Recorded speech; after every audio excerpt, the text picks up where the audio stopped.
Y eso es exactamente lo que los hace tan peligrosos. No el monstruo que imaginamos, sino la ausencia del monstruo donde esperábamos encontrarlo. Ted Bundy era carismático, inteligente y estudiaba derecho. Jeffrey Dahmer era tímido, solitario y trabajaba en una fábrica de chocolate. John Wayne Gacy organizaba fiestas para niños del barrio y se disfrazaba de payaso. Tres personas completamente distintas. Tres historias completamente distintas. El mismo final. ¿Qué los convirtió en lo que fueron? ¿Hubo un momento exacto en que todo cambió? ¿O fue algo que se fue construyendo, nivel por nivel, desde mucho antes de que alguien muriera? Nadie nace asesino. Pero así comienza. Antes de arrancar, si sos nuevo en el canal, ya sabes, like, comentario y suscripción. Empecemos. Durante décadas, criminólogos, psicólogos y agentes del FBI estudiaron a los asesinos seriales más conocidos de la historia buscando una respuesta a una pregunta que parece simple. ¿Por qué? Y lo que encontraron no fue una respuesta. Fue un patrón. Ninguno de ellos despertó un día y decidió matar. Hubo un proceso. Una escalada. Una serie de pasos, cada uno más oscuro que el anterior, que fueron construyendo lo que después el mundo llamó monstruo. Nivel por nivel. Desde el primer pensamiento oscuro, hasta el depredador más calculado que puedas imaginar. Nivel 1, fantasía oscura.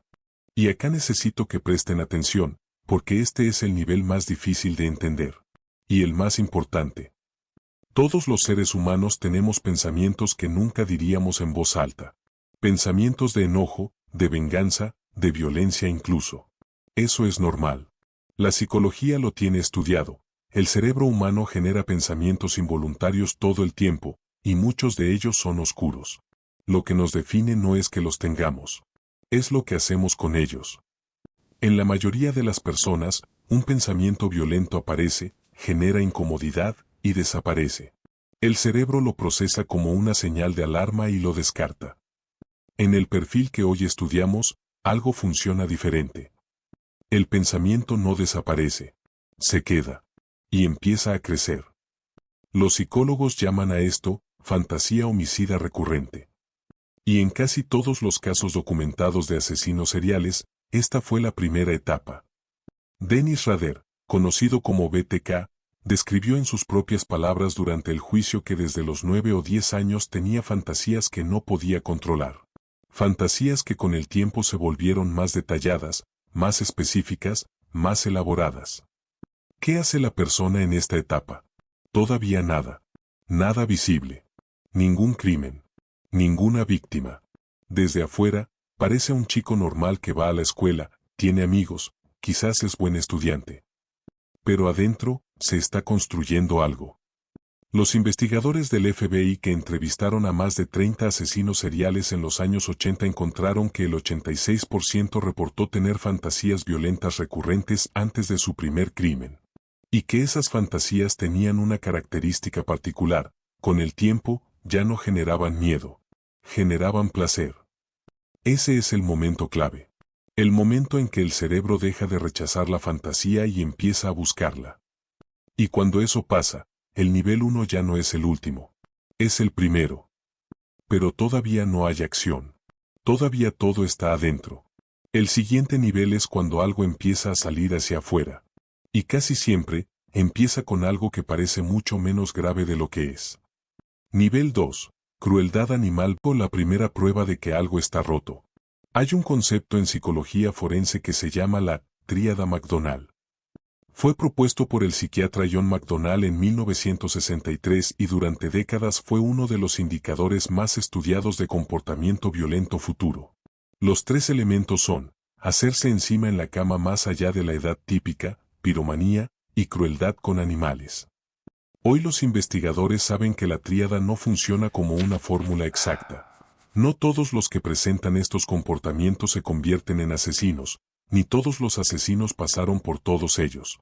Pero lo que sí está documentado con fuerza es la crueldad con animales como señal temprana. Jeffrey Dahmer comenzó a coleccionar huesos de animales muertos cuando tenía alrededor de 10 años. Los diseccionaba. Los estudiaba. Decía que le generaba curiosidad. Con el tiempo, esa curiosidad evolucionó. Albert Fish, uno de los casos más perturbadores de la historia criminal estadounidense, torturaba animales en su infancia con una meticulosidad que alarmó a todos los que lo conocieron. Nadie hizo nada. ¿Por qué la crueldad animal funciona como señal? Porque es una forma de ejercer poder y control sobre un ser vivo más débil. Es un ensayo. Una primera experiencia de dominio sobre la vida y la muerte de otro ser. Para alguien con un desarrollo empático normal, lastimar a un animal genera culpa, malestar, rechazo. Para alguien en este camino, puede generar algo completamente diferente, alivio. Como si la fantasía interna por primera vez encontrara una salida real. Más allá de los animales, el nivel 2 también incluye otras señales tempranas que los perfiles criminales identifican con frecuencia: aislamiento social progresivo, mentiras compulsivas desde temprana edad, falta de respuesta emocional ante el dolor ajeno, y en muchos casos, una historia de trauma severo en la infancia. En el nivel 2 todavía hay tiempo. Todavía hay posibilidad de intervención. El problema es que casi nadie sabe reconocer estas señales a tiempo. O si las reconocen, no saben qué hacer con ellas. Y la persona sigue avanzando. Nivel 3. Manipulación y pruebas. El ensayo general. Y acá la cosa se pone más activa, más calculada. Ya no estamos hablando de pensamientos ni de señales. Estamos hablando de comportamiento deliberado. En esta etapa, la persona empieza a practicar. A probar límites. A ver qué puede hacer y qué consecuencias tiene. Los psicólogos forenses llaman a esto comportamiento precursor, y es una de las etapas más importantes para entender la escalada. ¿Cómo se manifiesta? Depende del perfil, pero hay patrones comunes. Primero, la manipulación social. Muchos de los perfiles más estudiados desarrollaron en esta etapa una habilidad extraordinaria para manipular a las personas que los rodeaban. No porque fueran simpáticos naturalmente, sino porque aprendieron a imitar la empatía que no sentían. Ted Bundy es el caso más citado. Estudiantes de psicología analizan sus entrevistas hasta el día de hoy. Bundy era capaz de conectar con cualquier persona en cuestión de minutos. Inspiraba confianza. Era encantador. Era articulado. Y todo era actuación. Una actuación que fue perfeccionando durante años antes de sus crímenes. En términos psicológicos, esto está asociado a rasgos del trastorno de personalidad antisocial y características psicopáticas. La psicopatía no significa necesariamente violencia, pero en combinación con fantasías homicidas y los factores que vimos en los niveles anteriores, la falta de empatía genuina elimina el freno más poderoso que tiene el ser humano ante el daño a otro. Segundo, las pruebas físicas. En muchos casos documentados, antes del primer crimen hubo incidentes que quedaron sin resolver o que se minimizaron. Episodios de violencia que se justificaron. Situaciones que rozaron el crimen sin llegar a serlo. John Wayne Gacy tuvo una condena por agresión sexual en 1968. Cumplió 18 meses. Lo liberaron. 10 años después, las autoridades encontraron 33 cuerpos enterrados en su casa. El sistema falló. Pero también falló el entorno. Los vecinos que ignoraron las señales. Los empleadores que no prestaron atención. Las personas cercanas que eligieron no ver. En el nivel 3, la persona ya está construyendo activamente las condiciones para lo que viene. Estudia a las personas que la rodean. Identifica vulnerabilidades. Practica el control. Y se da cuenta de que puede. Esa última parte es crucial, se da cuenta de que puede. De que nadie la va a detener. De que el mundo no está tan atento como debería. Y entonces llega el nivel 4. Nivel 4, primer crimen. Los investigadores lo llaman el crimen desinhibidor.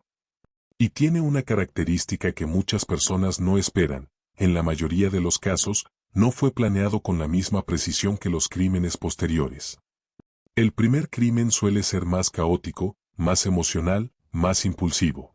Es el resultado de años de presión acumulada, de fantasías que ya no se podían contener, de un detonante específico que fue la gota que rebalsó el vaso. Y después de que sucede, pasa algo que los psicólogos documentaron en casi todos los casos: la reacción no es lo que la mayoría esperaría. No es alivio inmediato. Al principio, en muchos casos, hay pánico, confusión, incluso algo parecido al remordimiento.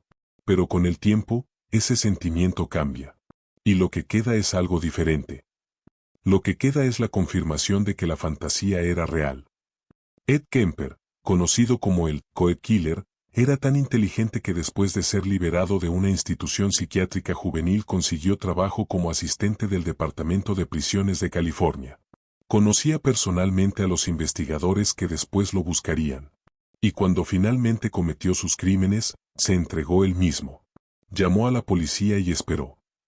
Kemper fue sometido a docenas de entrevistas psicológicas y es uno de los casos más estudiados en la historia del FBI. Describió su primer crimen como el momento en que dejé de ser una persona que imaginaba y me convertí en una persona que hacía. Y dijo que después de ese momento, ya no hubo vuelta atrás. No porque no pudiera parar, sino porque ya no quería. Nivel 5, escalada. Cuando el monstruo toma el control, si hay un nivel que define el término asesino serial, es este. Porque un asesino serial no es simplemente alguien que mató más de una vez. Es alguien que mató con un patrón, con una lógica, con una progresión. El FBI define oficialmente como asesino serial a quien comete 2 o más crímenes en eventos separados con un periodo de calma entre ellos. Ese periodo de calma es clave. Es el tiempo entre un crimen y el siguiente. Y en la escalada, ese tiempo se va achicando. ¿Por qué? Porque la psicología de este perfil tiene una dinámica de tolerancia que se parece, en términos clínicos, a la adicción. El crimen genera una respuesta emocional intensa. Con el tiempo, esa respuesta se debilita. Se necesita más para llegar al mismo nivel. Y así, casi inevitablemente, la frecuencia aumenta y la intensidad también. El criminólogo Ronald Holmes identificó 4 tipos principales de asesinos seriales basándose en sus motivaciones: el visionario, que responde a voces o visiones; el orientado a una misión, que cree estar eliminando a un grupo específico; el hedonista, que mata por placer, comodidad o lucro; y el orientado al poder, que mata para sentir control total sobre otra vida. La mayoría de los casos más conocidos caen en la categoría hedonista o de poder. Y ambos comparten la misma dinámica de escalada, siempre necesitan más. Andrei Chikatilo, el carnicero de Rostov, mató al menos 52 personas en la Unión Soviética entre 1978 y 1990. Su escalada fue documentada en detalle durante el juicio. Los periodos entre crímenes pasaron de meses a semanas a días. Sus métodos se volvieron progresivamente más violentos. Y él mismo describió que intentó parar múltiples veces. Que hubo periodos en los que pensó que había terminado. Pero que algo siempre lo traía de vuelta. Nivel 6, caza organizada. Y acá pasamos de alguien que no puede controlar sus impulsos a alguien que los controla demasiado bien. El FBI desarrolló en los años 70 la distinción entre asesinos organizados y desorganizados.